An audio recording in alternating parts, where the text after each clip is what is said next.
Subscription کے button کو دبائیے اور ساتھ بیل آئیکن پر کلک کیجیے تاکہ آپ کو تمام ویڈیو فوراً مل سکیں۔ اس ویڈیو پسند آنے کی صورت میں اسے لائک، کمنٹ اور شیئر کرنا مت بھولیں۔ مشہور مورخ اور وقائع نگار محمد قاسم فرشتہ لکھتا ہے کہ راجہ جیپال کے دوسرے حملے کو روکنے میں اور اس کے فوراً بعد خانہ جنگی میں سلطان محمود کی فوج کا جہاں جانی نقصان ہوا وہاں مالی نقصان بھی کچھ کم نہ تھا۔ فتح البلاد، سفرنامہ ابو نصر مسقطی اور ابو الفضل کی تحریریں شاہد ہیں کہ محمود کے دربار میں مختلف علوم کے جتنے عالم تھے اور جتنی عمدہ فوج محمود کی تھی اور جتنی عمدہ انتظامیہ تھی، اس کی مثال اس وقت تک کوئی اور مسلمان حکمران پیش نہیں کر سکا تھا، مگر فوج اور سول انتظامیہ کے اس اونچے معیار کو برقرار رکھنے پر بہت خرچ اٹھتا تھا۔ ہندوستان میں اور اڑوس پڑوس کے دیگر ممالک میں جو جاسوسی نظام قائم کیا گیا تھا اس کے اخراجات بھی خاصے زیادہ تھے۔ یہی وجہ ہے کہ سلطان محمود کو مالی پریشانیوں نے گھیر لیا۔ انہی دنوں جب سلطان محمود غزنوی ایک طرف خانہ جنگی میں الجھا ہوا تھا، دوسری طرف ہندوستان کا لشکر غزنی پر حملہ کرنے آ رہا تھا، تیسری طرف مالی پریشانی اور چوتھی طرف یہ عالم کہ جن سے مالی اور فوجی مدد ملنی چاہیے تھی وہ دشمن کے ہو گئے تھے۔ ایک روز اس کے غزنی کے دربار میں دو اجنبی آئے۔ یہ سیستان کے ایک گاؤں کے رہنے والے تھے۔ انہوں نے بتایا کہ ان کے گاؤں کو پانی دور سے ملتا تھا۔ انہوں نے گاؤں سے دور ایک ویرانے میں کنواں کھودنا شروع کیا۔ زمین کی سطح کی حالت بتاتی تھی کہ پانی زیادہ گہرائی میں نہیں ہوگا اور زمین نرم ہوگی، مگر 3 ہاتھ نیچے تک کھدائی کی تو آگے زمین پتھروں جیسی سخت ہو گئی۔ سلطانی خراسان و سیستان ایک مسافر نے کہا، اگر زمین صرف سخت ہوتی اور پتھر کی سیلیں ہوتی تو ہم کھدائی ترک کر دیتے۔ ہم حیران اس پر ہوئے کہ جس نے ہماری کدالوں کو روک دیا ہے وہ چمکتی ہوئی کی چیز ہے۔ یہ پتھر نہیں ہو سکتے، پتھروں میں ایسی چمک نہیں ہوتی، یہ کوئی دھات ہے اور یہ کسی پرانے بادشاہ کا مدفون خزانہ ہے۔ کہتے ہیں کہ جہاں مدفون خزانہ ہوتا ہے وہاں جنات اور خزانہ دفن کرنے والوں کی بدروحیں موجود رہتی ہیں۔ ہم یہ عرض لے کر آئے ہیں کہ اگر یہ خزانہ ہی ہے تو یہ بے نقاب ہو چکا ہے۔ گاؤں والوں پر خوف طاری ہے، کوئی بھی خزانے کے قریب نہیں جاتا۔ ہمیں ایک بزرگ نے کہا ہے کہ سلطان کو اطلاع دے دی جائے۔ سلطان محمود نے اسی وقت ان آدمیوں کے ساتھ اپنے دربار کے 2 عالموں اور فوج کے 2-4 حاکموں کو اس حکم کے ساتھ بھیج دیا کہ جنات اور بدروحوں سے ڈرنے کی بجائے مزید کھدائی کریں اور معلوم کریں کہ یہ کیا ہے۔ کچھ دنوں بعد سلطان محمود کو اطلاع دی گئی کہ یہ مدفون خزانہ نہیں بلکہ سونے کی کان ہے جو سطح زمین سے صرف 4-5 ہاتھ نیچے ہے۔ اس کی کھدائی کی گئی تو محمد قاسم فرشتہ کے مطابق خاصے وسیع علاقے میں سونا برآمد ہوا۔ اس کان کی شکل درخت کی سی تھی، جیسے درخت گرا کر زمین میں دفن کیا گیا ہو۔ کان درخت کے ٹہنیوں کی طرح پھیلی ہوئی تھی۔ یہ خالص سونا تھا جو کسی بادشاہ کا مدفون خزانہ نہیں بلکہ زمین کا معدنی خزانہ تھا۔ مذکورہ مورخ لکھتے ہیں کہ محمود کے دور حکومت میں اس کان سے سونا نکلتا رہا۔ اس کی وفات کے بعد جب اس کا بیٹا مسعود اس کا جانشین ہوا تو وہ اپنے باپ کے الٹ ثابت ہوا۔ اس نے اپنے آپ کو روایتی بادشاہ بنا لیا۔ سلطان محمود نے سلطنت غزنی کو خدا کے جس راستے پر ڈالا تھا وہ راستہ اس کے بیٹے کے دور میں عیش و عشرت اور گناہوں کی تاریکی میں گم ہو گیا۔ سونے کی اس کان کی دولت رقص و سرود اور جام و مینا میں اڑنے لگی۔ ایک رات شدید زلزلہ آیا۔ زلزلے کا مرکز یہی مقام تھا جہاں سے سونا برآمد ہو رہا تھا۔ وہاں سے زمین پھٹ گئی، پھر زمین بیٹھ گئی اور کان کا پورا علاقہ زمین کے پیٹ میں چلا گیا۔ مسعود نے دور گہرائی تک زمین کھود ڈالی، اسے مٹی اور پتھروں کے سوا کچھ نہ ملا۔ یہ کان جب برآمد ہوئی تھی اور سلطان محمود غزنوی کو یقین ہو گیا تھا کہ یہ خالص سونا ہے تو وہ اپنے پیر و مرشد ابو الحسن خرقانی کے ہاں حاضری دینے گیا اور انہیں بتایا کہ اس کے باپ نے اس کی پیدائش سے پہلے خواب میں ایک درخت دیکھا تھا جو گھر کے ایک کمرے سے اٹھا، چھت پھاڑ کر اوپر گیا اور اس نے آری دنیا پر اپنے ٹہنوں اور ٹہنیوں کا چھاتا پھیلا دیا تھا اور اس کے بعد میں پیدا ہوا۔ محمود نے کہا، اس خواب کی تعبیر یہ بتائی گئی تھی کہ میں دور دور تک اسلام کی روشنی پھیلاؤں گا۔ اب سونے کی جو کان برآمد ہوئی ہے اس کی شکل بھی درخت کی سی ہے۔ کان گہرائی میں نہیں گئی، سطح زمین کے ساتھ ساتھ درخت کی شاخوں کی طرح پھیلی ہوئی ہے۔ کہ پیر و مرشد مجھے بتائیے کہ یہ خدائے ذوالجلال کا کوئی اشارہ ہے یا کیا ہے؟ جو کچھ زمین میں ہے اور جو کچھ آسمانوں میں ہے اس کا علم خدا کے سوا کسی کو نہیں۔ ابو الحسن خرقانی نے کہا، اور جو تمہارے دل میں ہے خدا کو اس کا بھی علم ہے۔ خدا تمہارے متعلق وہ بھی جانتا ہے جو تم خود بھی نہیں جانتے۔ درخت ایک اشارہ ہے جو تمہیں نہیں، ہر سلطان اور بادشاہ کو سمجھنا چاہیے۔ خدا ایسے اشارے صرف انہیں دیا کرتا ہے جو اس کے رسول کی امت سے ہیں۔ تم نے اگر دل میں خدا اور اس کے رسول کو جگہ دے رکھی ہے تو اس کے اشارے کو سمجھو۔ تم نے خدا کی راہ میں جہاد کیا، تم نے انہیں بھی شکست دی جو مسلمان ہوتے ہوئے دین مسلم سے منحرف ہوئے، اور تخت و تاج کی خاطر حزب اللہ کا خون حزب اللہ کے ہاتھوں بہا دیا۔ تم نے فتح پائی مگر اتنے بدحال ہوئے کہ درہم و دینار کے محتاج ہوئے۔ تم نے کہا کہ صرف اللہ سے مدد مانگوں گا، بس اللہ نے تمہاری مدد کی، اپنی زمین کا سینہ چیر کر تیری جھولی بھر دی اور سونا درخت کی شکل میں دیا۔ ہر سلطان کو درخت کی مانند ہونا چاہیے، ایسے درخت کی مانند جو دھوپ کے جلسے ہوئے انسانوں کو ٹھنڈی چھاؤں مہیا کرتا ہے۔ زندگی کے کٹھن سفر کے تھکے ہوئے لوگ درخت کے نیچے آ گرتے اور سساتے ہیں، تھکن سے چور جسم تر و تازہ ہو جاتے ہیں تو مسافر پہلے سے زیادہ کٹھن سفر کے قابل ہو جاتے ہیں۔ درخت اپنی روزی زمین سے حاصل کرتا ہے، انسان کا خون نہیں چوستا، زمین سے نمی لیتا اور لوگوں کو چھاؤں دیتا ہے، لوگوں سے لیتا کچھ نہیں۔ محمود، ٹھنڈی چھاؤں والے گھنے درخت کو تصور میں لاؤ، اس کی خوبیاں تمہارے سامنے نکھرتی آئیں گی۔ خدا کا یہ اشارہ نہیں، حکم ہے کہ اپنے آپ میں یہ خوبیاں پیدا کرو۔ یہ ذہن میں رکھ لو کہ انسان بڑا بے وفا اور اوچھا ہے، درخت کو کاٹ لیتا ہے، درخت انسان کو نہیں کاٹتا۔ درخت کٹ جائے تو انسان کے کام آتا ہے، اس کا پلنگ بنتا ہے، اندھے اور لنگڑے کی لاٹھی بنتا ہے، سلطان کا تخت بنتا ہے۔ مگر یاد رکھو محمود، جب سلطان اپنے آپ کو انسانوں کا حاکم اور روزی رساں بنا کر اپنے آپ کو درخت کی صفات سے محروم کر دیتا ہے تو تخت الٹنے دیر نہیں لگتی۔ انسان کو دو چیزیں شیطان بناتی ہیں، سونا اور سلطانی۔ وہ انسان بھی شیطان بن جاتے ہیں جسے یہ دونوں چیزیں تو حاصل نہ ہوں، لیکن وہ اپنے دل میں ان کی ہوس پیدا کر لے۔ جس سر پر سلطانی کی دستار رکھ دی جائے، وہ سر جتنا خدا کے آگے جھکے اتنا ہی بندوں کے آگے جھکے، اگر نہیں تو ایسے سلطان کے رکوع و سجود رائیگاں جاتے ہیں، کیونکہ یہ دکھاوے کے ہوتے ہیں، اللہ کے بندوں کو فریب دینے کے لیے ہوتے ہیں۔ جس نے اللہ کے بندوں کو جسمانی اور روحانی بھوک دی، وہ اللہ کے حضور جا کر دوزخ کو روانہ ہوا، جہاں اس کی رعایا کی آہیں اور فریادیں اور رنج و الم جو سلطان نے دیے، وہ سب انگارے بن کر اسے جلاتے رہیں گے، بچھو بن کر اسے ڈستے رہیں گے۔ تو نے خدا سے مدد مانگی، خدا نے تجھے مدد دی، مگر دیکھ اور سوچ کہ تو خدا کا بھیجا ہوا پیغمبر نہیں، آسمان سے اتارا ہوا فرشتہ نہیں۔ پھر خدا نے اپنی زمین کا سینہ چاک کر کے تیری سلطنت کو سونے میں کیوں نہلا دیا؟ یہ سونا تیرا نہیں، تیری سلطنت کا ہے، یہ سونا تیری سلطنت کی توسیع کے لیے ہے۔ اگر تو تخت و تاج کے نشے میں بھول جائے گا کہ تیرے فرائض کیا ہیں اور بندوں کے کتنے حقوق تیرے سر ہیں، تو زمین اپنی دولت نگل لے گی۔ جو خدا دیتا ہے وہ لے بھی لیتا ہے، اس اشارے کو سمجھو محمود۔ اپنے پیر و مرشد ولی ابو الحسن خرقانی سے روحانی فیض حاصل کر کے سلطان محمود نے اپنی توجہ سلطنت کی انتظامیہ اور فوج پر مرکوز کر دی۔ اس نے قوم کو اتنا خوشحال کر دیا کہ لوگ اپنے بیٹوں کو فوج میں بھیجنے لگے۔ سلطان محمود نے حقوق العباد پر سب سے زیادہ توجہ دی۔ سلطان محمود کو ہندوستان کی اطلاع کا انتظار تھا۔ ادھر سے کوئی اطلاع نہ آنے کا مطلب یہی ہو سکتا تھا کہ راجہ جیپال شکست تسلیم کر کے بیٹھ گیا ہے۔ سپہ سالار نے کہا، اس صورت میں ہمیں ہندوستان پر حملے کی تیاری کرنی چاہیے، وہ حملہ ضرور کرے گا۔ سلطان محمود نے کہا، میں اسے یہ تاثر دینا چاہتا ہوں کہ میں اس کے ملک پر حملہ کرنے کا ارادہ نہیں رکھتا۔ کیا یہ بہتر نہیں کہ وہ ایسے ملک سے دور ہمارے میدان میں آ کر لڑے؟ اگر مجھے اس کی پیش قدمی کی اطلاع قبل از وقت مل گئی تو میں اسے اپنی پسند کے میدان میں لڑاؤں۔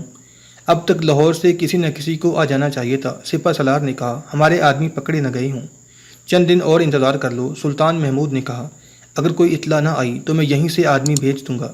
لاہور سے اطلاع جا رہی تھی۔ عمران بلادری، نظام اوریزی، قاسم بلخی، اس رات جگموہن، اس کی بہن رشی اور فاطمہ کو ساتھ لے کر لاہور سے نکلے تھے۔ جس رات بٹھنڈا کے جاسوس جانبازوں نے لاہور میں راجہ جیپال کی رسد کو نظر آتش کیا تھا، بڑے پنڈت نے رشی کی جگہ اسی رات ایک اور لڑکی اغوا کروا لی تھی اور اسے ٹیلوں والے مندر میں پہنچا دیا تھا۔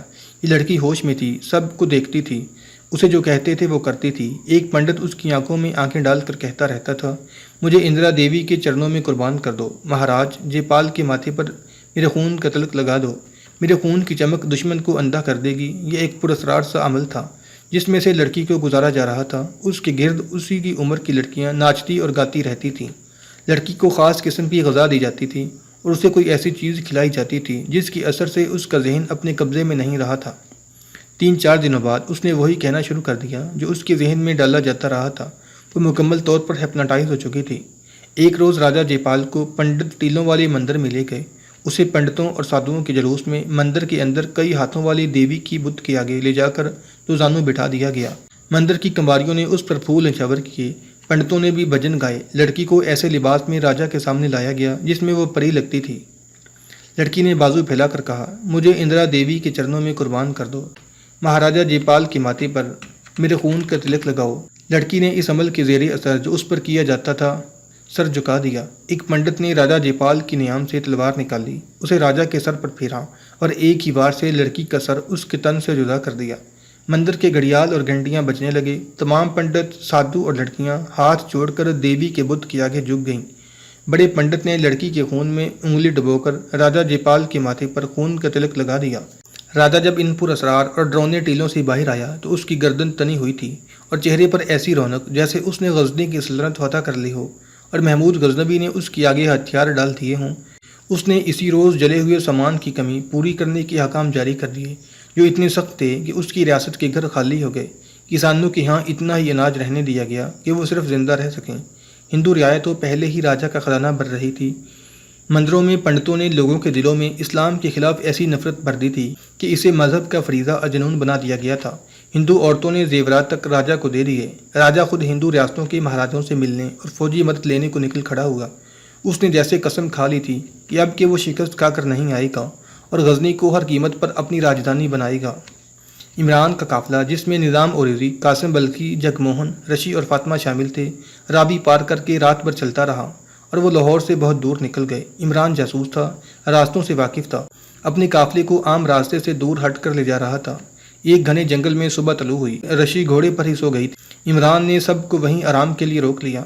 سب رات بھر کے جاگے ہوئے تھے، گھوڑوں کو بھی آرام، چارے اور پانی کی ضرورت تھی۔ ان کا سفر بہت لمبا تھا اور یہ مسافت چوری چھپے طے کرنی تھی۔ رشی کو گھوڑے سے اتارا گیا تو بھی اس کی آنکھ نہ کھلی، اسے لٹا دیا گیا۔ سب لیٹ گئے اور فوراً ہی گہری نیند سو گئے۔ کچھ دیر بعد فاطمہ نے عمران بلازری کو جگایا اور اسے پرے لے گئی۔ تم اس ہندو لڑکی کو بھی ساتھ لے جا رہے ہو اور مجھے بھی، فاطمہ نے کہا۔ میرا مستقبل کیا ہوگا؟ اس وقت میرے سامنے سلطنت غزنی کا مستقبل ہے، عمران نے جواب دیا۔ اپنے ملک میں پہنچ کر تمہارے مستقبل کے لیے سوچوں گا۔ میرے فرض کے راستے میں نہ آؤ، میرے دل میں وہم بھر گیا ہے اور یہ مجھے ڈرا رہا ہے، فاطمہ نے کہا۔ تم اپنے ملک کا فرض ادا کر رہے ہو، میں نے تمہاری جو مدد کی ہے وہ تمہاری خاطر کی ہے۔ میں نے جو گناہ تمہیں حاصل کرنے کے لیے کیا تھا اس کا کفارہ اسی طرح ادا کیا ہے جس طرح تم نے کہا تھا۔ میں یہ دیکھ رہی ہوں کہ تمہیں رشی مل گئی ہے، مگر تم مجھے نہیں مل سکو گے، اسے تم اپنے لیے لے جا رہے ہو۔ کہ تمہاری روح کو چین نہیں آیا؟ عمران بلازری نے پوچھا۔ یہی رشی تمہیں چڑیل بن کر ڈراتی رہی ہے، اب بھی تمہارے ساتھ ہے، تمہیں اس سے ڈر تو نہیں آتا؟ تمہاری روح پر اب گناہ کا کوئی بوجھ نہیں رہا۔ میرے ساتھ روح کی باتیں نہ کرو عمران، فاطمہ نے نیند اور تذبذب سے بوجھل آواز میں کہا۔ میرا جسم بیچا گیا تھا، مجھے یہی بتایا گیا تھا کہ جو کچھ ہے جسم ہے۔ سنو فاطمہ، عمران نے جھنجھلا کر کہا، معلوم ہوتا ہے ہماری راہیں جدا اور ہماری منزلیں جدا ہیں۔ میں تمہیں اپنا بھید دے دیتا ہوں، میں خدا کی راہ میں لڑنے والا سپاہی ہوں، میں تمہارے ملک کا رہنے والا نہیں۔ میں غزنی کے علاقے کا باشندہ ہوں اور میں غزنی کا جاسوس ہوں۔ دونوں مسلمان اس فوج کے عہدیدار ہیں جس نے راجہ جیپال کو 2 بار شکست دی ہے۔ یہ دونوں پکڑے گئے تھے اور لاہور میں راجہ کی قید میں تھے، میں نے انہیں فرار کرایا ہے۔ تم جسم کے حسن اور جسم کی خواہشات پر قربان ہوئی جا رہی ہو، ہم جسمانی خواہشات قربان کر چکے ہیں۔ یہ بہن بھائی ہندو ہیں اور اپنے مذہب سے منحرف ہو چکے ہیں۔ یہ فرض بھی میں نے اپنے اوپر لے لیا تھا کہ انہیں کفر سے نکالوں۔ اب تمہیں ثابت کرنا ہے کہ اسلام ایک عظیم مذہب ہے۔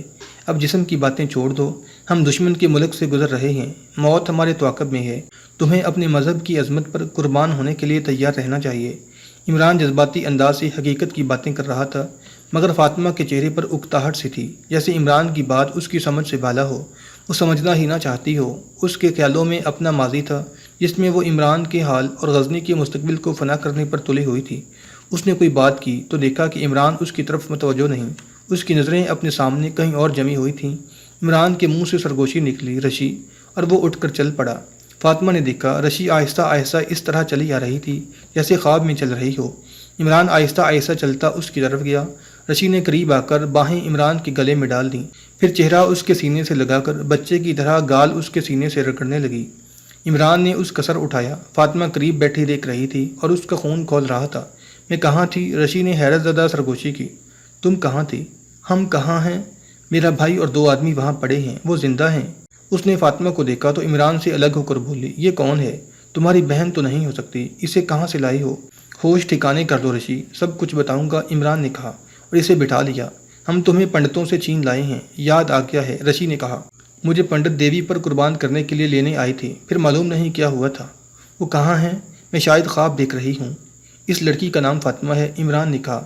یہ ہماری مدد نہ کرتی تو ہم وہاں تک کبھی بھی نہ پہنچ سکتے جہاں تمہیں دنیا کی نظروں سے اوجھل کر دیا گیا تھا۔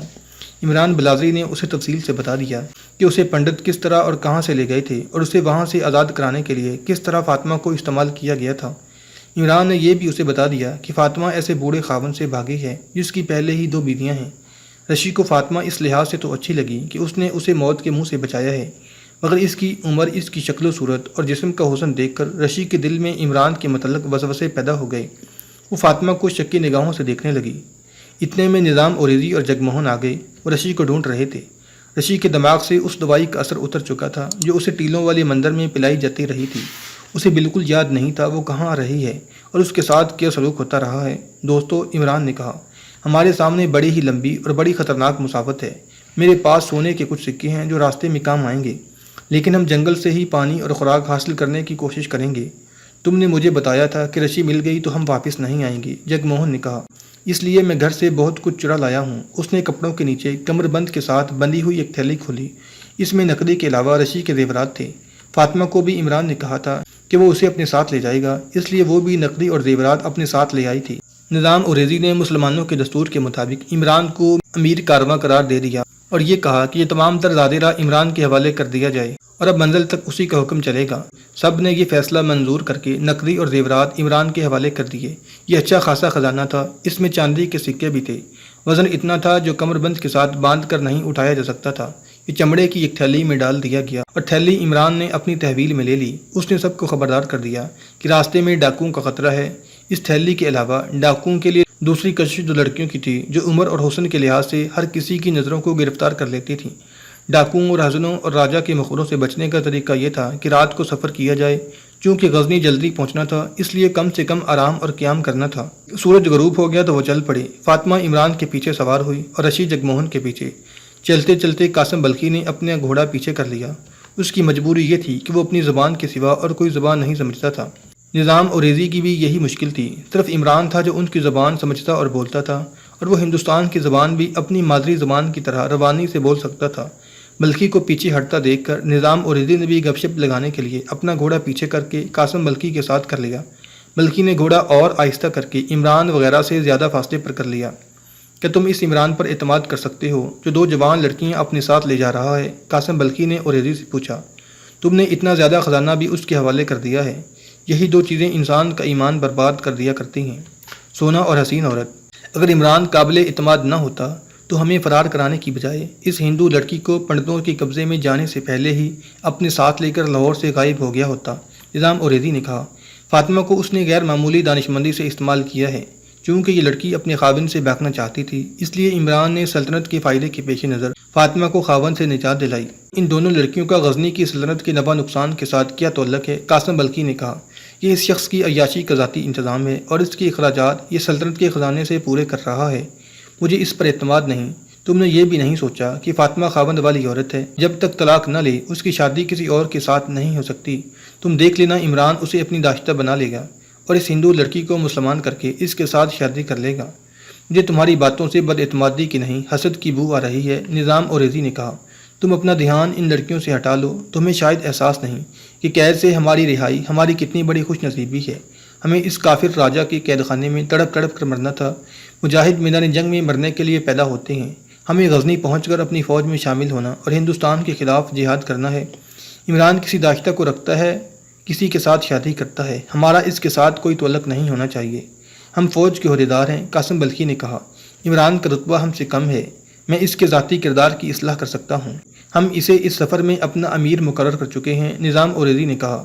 اس نے کوئی غلط حرکت کی تو ہم اسے روکیں گے، مگر اس کی ذاتی سطح پر ہم کوئی بات نہیں کریں گے۔ ہمیں صحیح سلامت اور بہت جلد غزنی پہنچنا اور سلطان کو خبردار کرنا ہے کہ وہ راجہ جےپال کا حملہ روکنے کی تیاری کر لے۔ تم سادہ لو انسان ہو، قاسم بلخی نے کہا۔ یہ شخص ہمیں دھوکہ دے گا۔ ادھر فاطمہ عمران برادری کے پیچھے سوار اس کے کندھے پر ہاتھ رکھے ہوئے تھی۔ اس کا جسم گھوڑے کی چال کے ساتھ عمران کے جسم سے مس کرتا جا رہا تھا۔ عمران محسوس کر رہا تھا کہ فاطمہ کی باتوں میں نشے کی کیفیت ہے۔ تمہیں یہ ہندو لڑکی کیوں اتنی اچھی لگتی ہے؟ فاطمہ نے پوچھا۔ وہ مجھ سے زیادہ خوبصورت نہیں، فاطمہ، عمران نے کہا۔ میں جو باتیں تمہیں کہہ چکا ہوں انہیں دہرانے کی ضرورت نہیں سمجھتا۔ میں تمہیں یہ کہنا چاہتا ہوں کہ مسلمان عورت کو غیر مسلم عورت سے مختلف اور بلند ہونا چاہیے۔ میں اس وقت جسم سے کوئی سروکار نہیں رکھتا۔ تم بہت حسین ہو، تمہارا جسم آگ کی مانند ہے جو مجھ جیسے جوان آدمی کے دین و ایمان کو جلا کر راکھ کر سکتا ہے، اور تم کوشش کر رہی ہو کہ میں تمہاری آگ کی لپیٹ میں آ جاؤں، لیکن میں دنیاوی لذتوں سے دستبردار ہو چکا ہوں۔ میرے ساتھیوں نے مجھے اپنا امیر منتخب کیا ہے۔ میں نے اپنی خواہشات، اپنے جذبات قافلے پر قربان کر دیے ہیں۔ امیر مختصر قافلے کا ہو یا پوری قوم کا، اسے اپنی ذات، اپنی خواہشات اور اپنی تمناؤں سے دستبردار ہونا پڑتا ہے۔ اس کے ذہن میں دوستی اور دشمنی کا تصور بھی بدل جاتا ہے۔ اسے قافلے اور قوم کے مفادات دیکھنے پڑتے ہیں۔ اگر وہ ایسا نہیں کرتا تو وہ قوم کا مجرم ہے، غدار ہے۔ تم پتھر کے بت ہو، فاطمہ نے جھنجلا کر کہا۔ بے جان بت جن کی پوجا اتنی خوبصورت ہندو عورتیں کرتی ہیں، مگر تراشے ہوئے ان پتھروں کے اندر نہ کوئی احساس پیدا ہوتا ہے، نہ کوئی جذبہ۔ اور عمران یوں ہنس پڑا جیسے اس نے حسین پجاریوں اور پتھر کے بتوں کا مذاق اڑایا ہو۔